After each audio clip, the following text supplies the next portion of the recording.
Déjame presentarte, Raúl, porque eso, de la misma manera que hemos ido presentando a cada uno de quienes hoy estamos aquí, decir, en primer lugar, mi compañero Raúl Sivechi, periodista, escritor, investigador militante y acompañante de organizaciones y movimientos populares de Sudamérica, que es un periodista columnista de periódicos importantes de la región, de pensamiento crítico, ¿no? El pensamiento crítico vinculado y desde abajo. Raúl, entonces, adelante. Bueno, buenas tardes, buenas noches, según las geografías. Agradezco a BP, Bienaventurados los Pobres, a Sebastián, que está en representación de BP, la invitación a estar en este conversatorio. Yo me voy a centrar en el tema de los movimientos sociales, o de los pueblos en movimiento, como prefiero decir, porque movimientos sociales sigue siendo una mirada muy eurocéntrica, a mi modo de ver. Primero aclarar que habíamos acordado entre los tres que cerraba Amina y después de Horacio iba yo, entonces bueno, reajustamos ahí sobre la marcha. Yo creo que después de la intervención de Horacio, donde pone en común, donde hace un trazado sobre lo que estamos viviendo hoy, yo me voy a centrar en la acción colectiva, la acción social. ¿Por qué poner el acento, o por qué pongo yo el acento en los movimientos, en el conflicto social, en la lucha social? Por dos razones básicas. Una, porque en el momento que se produce el aterrizaje de la pandemia, América Latina estaba en ebullición, con dos grandes actores colectivos que dieron forma a las revueltas de Chile, de Ecuador, de Haití, de Nicaragua, de Bolivia, de Colombia, y antes a las enormes movilizaciones que hubo en Argentina en el periodo de Macri y en Brasil en junio de 2013. Esas dos grandes actores o actrices colectivas son los pueblos originarios y las mujeres antipatriarcales. A través de diferentes momentos, en los últimos años, décadas quizá, han tenido tanta fuerza que han sido capaces de marcar la agenda de cada uno de los países y la agenda regional. Pero en segundo lugar, focalizarnos en los movimientos tiene que ver con que el mundo de mañana, en esa supuesta vuelta a la normalidad, el mundo de mañana va a ser mejor o peor, más democrático o menos democrático, más comunitario o menos comunitario, más o menos patriarcal o más o menos colonial. El capitalismo será más o menos fuerte según lo que hagan los movimientos. O sea, la acción de los movimientos va a ser determinante, y él lo está haciendo hoy ya bajo la pandemia, para que la situación post sea una situación de más fuerza, de más organización, de más presencia, que nos acerque a mundos nuevos. Yo no creo en esos análisis que se han salido por ahí, un poco deterministas, que plantean que el coronavirus, la pandemia, nos pone en las puertas del socialismo o en las puertas del comunismo o del mundo del mañana. No hay una ley, aunque muchos positivistas creen en eso, no hay una ley que nos lleve por sí misma, nos transporte a eso. No hay un determinismo. Hay posibilidades, y de esas dependen los movimientos. Tampoco creo en una lectura muy pesimista de que el mundo de mañana va a estar, no hay salidas, va a estar dominado por la tecnología, por el control digital, por el poder creciente de los estados y de las corporaciones. Eso está sobre la mesa, sin duda. Pero es un escenario en el cual todos estos actores, todas estas tendencias se manifiestan, pero veremos qué pasa. y en ese veremos los movimientos y la acción colectiva juega un papel determinante. La tercera previa que quiero comentar es que, claro, los movimientos, no todos, pero los movimientos se habían acostumbrado a haber ocupado las grandes alamedas, a desplegar su iniciativa en las grandes manifestaciones, en acciones de calle, en presencia disruptiva en el espacio público, ocupándolo de forma ocasional o casi permanente, y de golpe tienen que cambiar, tienen que hacer un giro hacia adentro, una minga hacia adentro, como dicen los NASA.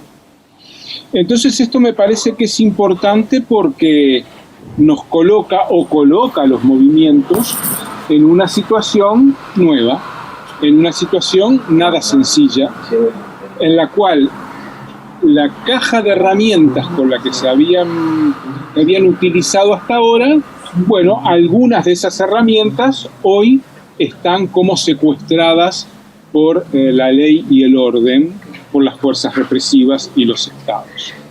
Entonces, la caja de herramientas hacia afuera es menor, pero están todas las herramientas de hacia adentro. Y aquí quiero desanudar un elemento fundamental. Los movimientos no son lo que hacen hacia afuera. Esa es apenas una parte de su actividad. Ningún movimiento es pensable sin una fuerte interacción entre sus miembros. Fuera del espacio público, antes y después y durante la acción pública. Los dos movimientos que he mencionado, que resuenan mucho entre sí, el de las mujeres feministas o antipatriarcales y el de los pueblos originarios, ¿cómo empieza la lucha o el camino de un pueblo en su proceso emancipatorio? Comienza en los diálogos, en los fogones, en los espacios colectivos, en los sitios sagrados, dialogando, identificando qué del colonizador tenemos dentro nuestro. En caudillos, en formas organizativas, en modos en que hemos interiorizado el colonialismo. Y las mujeres otro tanto de lo mismo. ¿Qué del machismo, qué del macho, qué del patriarca tenemos nosotras dentro? ¿Verdad? En un proceso que le voy a llamar abusivamente de purificación colectiva, de armonización colectiva. Sin ese proceso, ningún sujeto colectivo se pone de pie. Y esto me parece que es muy importante. Recuerdo películas como La sal de la tierra, que ya parece de otro siglo, bueno, es de otro siglo, pero parece de otra cultura, ¿verdad? En donde las mujeres, para fortalecerse, o recuerdo la primera vez que fui a Madres de Plaza de Mayo, en Buenos Aires, y Eve me cuenta, aquella Eve de los 90, que hacían cursos de eutonía y sensopercepción, que yo no tenía, ahora están de moda, pero no tenía ni idea de lo que era, de escritura de poesía, porque los sujetos colectivos actuamos hacia afuera y hacia adentro. Y es en el hacia adentro en donde los sujetos colectivos se hacen fuertes. No exclusivamente. Entonces, dicho todo esto, quiero decir que este es el momento en el cual los recursos interiores de los movimientos, y cuanto más hayan trabajado, más se van a manifestar en este periodo. Y veo tres elementos que están actuando de una forma muy importante en este momento en los movimientos. El elemento o el factor comunidad. Y no me refiero solo a los pueblos originarios o afros. El vínculo comunitario intenso entre nosotras y nosotros, y entre las personas y el medio natural, la naturaleza, o como le queramos llamar, seguramente Horacio va a encontrar una palabra mejor, el aspecto comunidad es fundamental, porque los pueblos y los colectivos humanos, cuando resisten la opresión, se apiñan en formas comunitarias, aunque no se llamen comunidad, ¿verdad? Y eso vale para las generaciones, para los géneros, para los colores de piel, para todos los colectivos humanos. Entonces, lo que uno observa es que hay un fortalecimiento del aspecto comunitario que se nota, y voy a dejar a los pueblos rurales, porque acá hay pueblos que viven en áreas rurales y en las periferias urbanas, lo podemos notar en las asambleas comunitarias de Chile, o aquí en Montevideo, donde lo primero que se hace es identificar a las personas más frágiles, personas mayores o personas enfermas, y ir y apoyarlas. Ese apoyo no es caridad, es refuerzo de lo comunitario. En segundo lugar, veo la importancia del territorio. El territorio existente o el que se crea.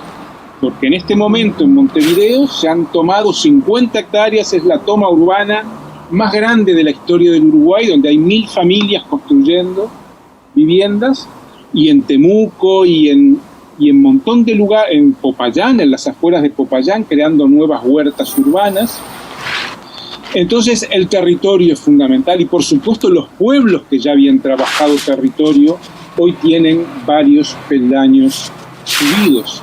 Y quien dice territorio, y esto no lo puedo desarrollar ahora, dice autogobierno y autonomía. Y el tercer aspecto que quiero mencionar es la búsqueda, a veces desesperada, de la autonomía alimentaria colectiva. ¿Y por qué hablo de autonomía alimentaria,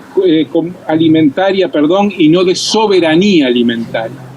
Porque la soberanía alimentaria, a mi modo de ver, vamos a polemizar un poquito, ¿verdad?, es la mirada ONGera y estatista.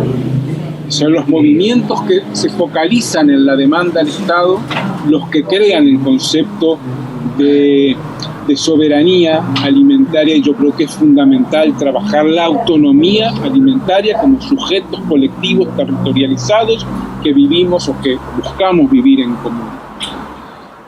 Entonces, esa búsqueda de la autonomía alimentaria va de la mano de una intensificación o una búsqueda de cultivos y de diversificación de cultivos. Para terminar, quiero mencionar dos graves problemas que nos aquejan, que en realidad es uno solo. Es la ciudad. La ciudad como trampa mortal en un periodo de caos sistémico, en un periodo de colapso de la sanidad, del ambiente, de las relaciones humanas. De ahí esa huida masiva que hay en Lima de la ciudad, de los migrantes andinos, de retorno a sus comunidades. Y el segundo es el tema de la agricultura urbana. Cada vez más es un debate. La agricultura urbana, hoy justo estaba leyendo un trabajo de un compañero brasileño que sostiene que el 20% de los alimentos que se producen provienen de la agricultura urbana, que en realidad es periurbana. Y quien dice agricultura urbana dice un vínculo rural-urbano entre los de abajo, que donde no estaba es necesario tejerlo cada vez con mayor intensidad.